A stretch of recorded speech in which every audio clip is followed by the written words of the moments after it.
Leah, I know you were one of the very first reporters out here on scene that morning, so I'm sure you know just how hard it was to imagine at the time that we'd be standing here 365 days later, both literally and figuratively, in a rebuilt, stronger than ever Sun Prairie community. Joining us this morning to talk about that is the mayor, Paul Esser.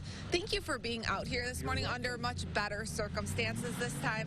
So I just want to start, where were you that morning when you heard, or that night rather, when the explosion happened? The explosion happened at about 7:05, and I was at a meeting in City Hall about 2 blocks to the east of us from here. And as mayor, what goes through your head? You couldn't grasp what was going on immediately.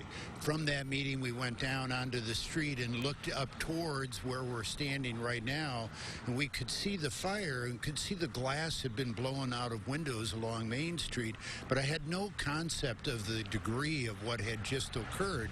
In fact, we went back into our meeting. We had some work we needed to get done that evening, and it was about 5 minutes later somebody contacted me and said, "The city's on fire, you got to be out there."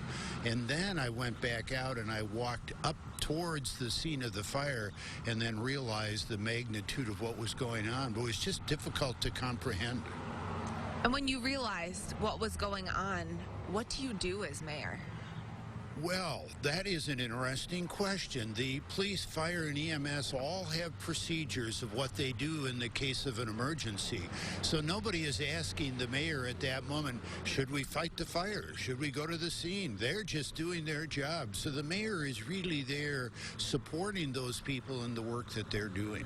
Did you feel a little helpless that you didn't have a distinct role just like those other emergency services? In time, I came to realize my role was to be there and to encourage people to express the city's appreciation for all the units that came from other communities here. That was my role in the evening. So I did have a job. I just wasn't hands-on putting out the fire. And now we're standing on a street that's been rebuilt in a community that's been rebuilt. I want to pan around and show folks this side, this plot of land which is now growing green grass, a welcome sight 365 days later. That's where the bar house used to stand. The other person most personally impacted by the Sun Prairie explosion was Abby Barr, the wife of the late Captain Corey Barr. And for that part of the story, her part of the story, we're going to toss it over to Keely Arthur.